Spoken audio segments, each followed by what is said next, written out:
A radical leader, youth leader, shot in Bangladesh. Unknown gunmen. Is this the beginning of another unknown saga that has now spread to Bangladesh where accounts are settled? Or is it shooting that is going to be hallmark of the elections that have been announced for February 2026? We're going to take a look at this and also the existing situation in Bangladesh. How does the army and the existing selected government, or whatever you want to call them, the Yunus government, going to conduct these elections? Because it looks like Yunus wants to be the anointed. Right now he is the appointed. He wants to be the anointed leader of Bangladesh. I have a small slide deck as always. A request to please like this video and also to subscribe to our channel. Here we go. Who was Parashurama, who led a life of devotion, dedication and daring? Why did he take birth on the earth? Was it to eradicate corrupt Kshatriya rulers who had become tyrannical and oppressive, or was it to bestow daya for the needy?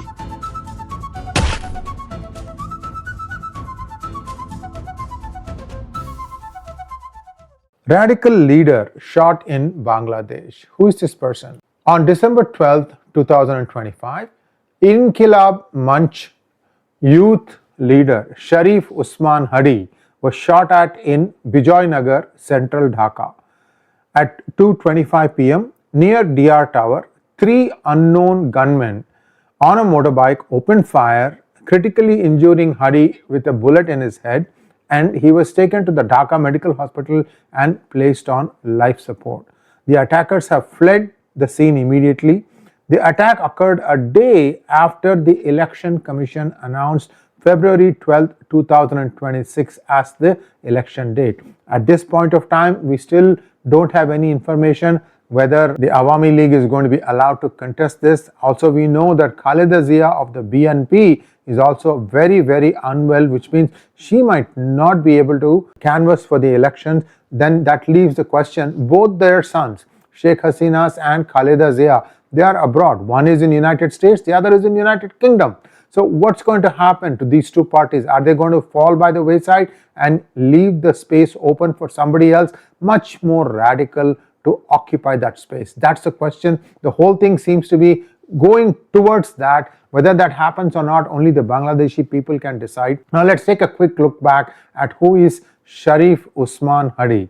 Sharif Osman Hadi is the spokesperson for Inqilab Munch, a right-wing cultural and nationalist organization that sprung up after the Hasina's fall in 2024.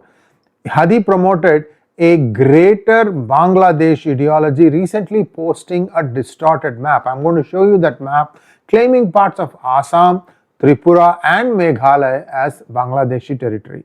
Hadi is currently running as an independent candidate from Bijoynagar, known for his vocal opposition to the Awami League, often labeling its members as traitors. So this is the map that he put out. You can see there that they have claimed Manipur, Tripura and many parts of Assam also in this map of Bangladesh. This is the guy.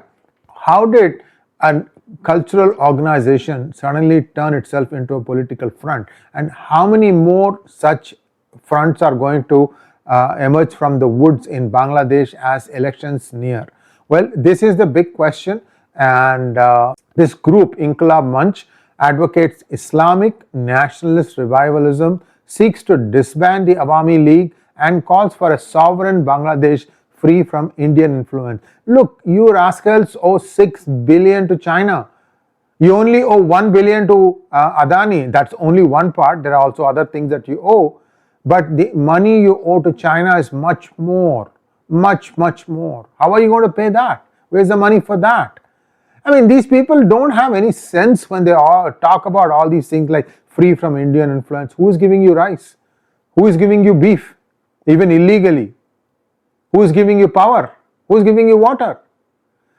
I mean, you have to think a little bit. I mean, if you want to be in politics, you have to be inclusive.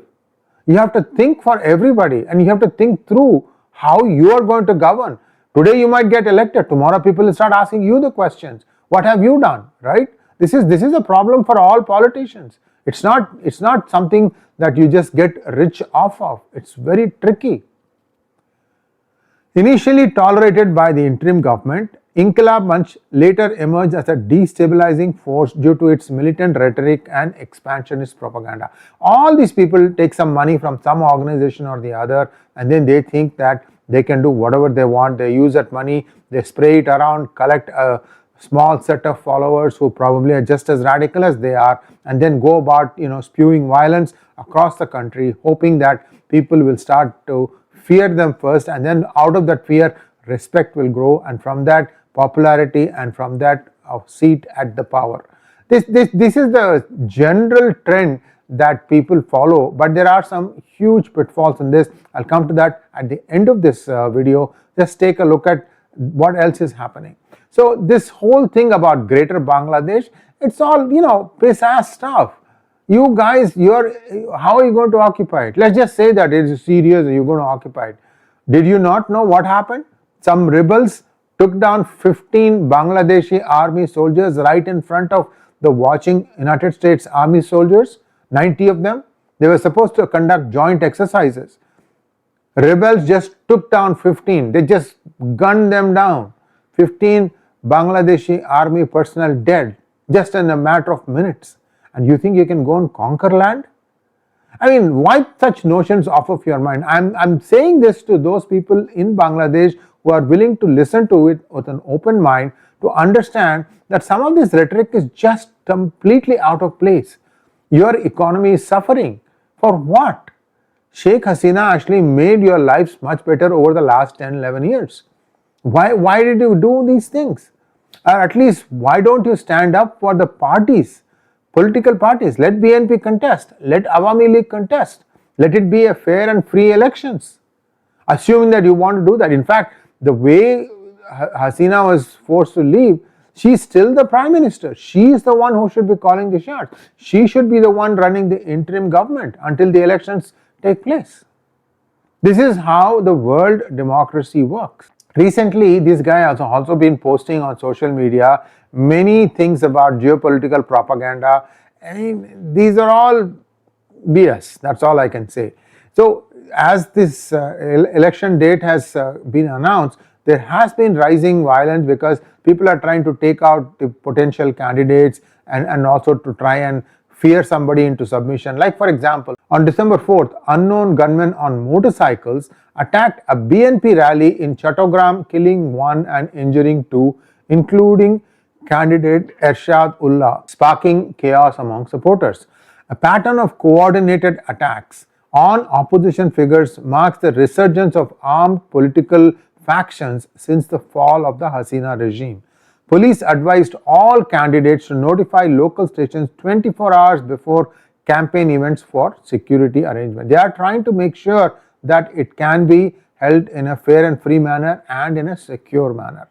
So on December 13, 2025, that is yesterday, we are recording this on the 13th, at least it is still 13th in United States. The operation aims to restore order, curb illegal arms and political violence, and protect July uprising activists. The operation underscores the government's fear of militia-style mobilization by right-wing outfits. Security forces were deployed across districts and special firearms licenses will be issued to election candidates. So they are trying to bring some order, and people who are going to be the security for these candidates, they are going to be given some ammunition just to protect themselves. Home Advisor Lieutenant General Jahangir Alam Chowdhury said the operation targets illegal arms to ensure a peaceful and transparent elections. Right now, Bangladesh has gone to the brink. The 2026 elections are no longer just a test of democracy, it is a test of control and perhaps even existence. The new attack on Sharif Osman Hadi marks a new escalation in Bangladesh's pre-election violence. We know that same thing happens in West Bengal also, right? They try to take out the candidate himself or herself. But what has happened is, in the vacuum that has been created from the ousting of Sheikh Hasina, a lot of radical ideologies have found their voice and they are growing rapidly. Who is funding them is a good question. Your guess is as good as mine. If Greater Bangladesh gains digital traction, Dhaka's unrest could spill across the border. This is the one that I showed you about the map, right?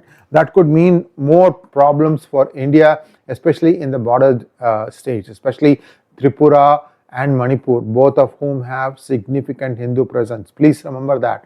That's also there here. So who is doing all these things?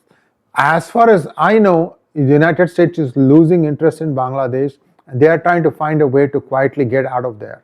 I mean, they have some interest, but we are also seeing a lot of intelligence agencies on the ground being eliminated. Who's doing it? We don't know. ISI has lost a few, US has lost a few, and perhaps Bangladesh too. So a lot of things are going on. We have to wait and see how this plays out. At the same time, I still feel that there is no need for election yet. If the people want it, so be it. But are the people being asked this question? Do you want fresh elections, or do you want Hasina back? That would be the question I would leave this monologue with. And remember, viewers, this is only going to get worse. Thanks for watching. Please like, share, and subscribe to our channel. Don't forget to click on the bell button for notifications. Namaskar.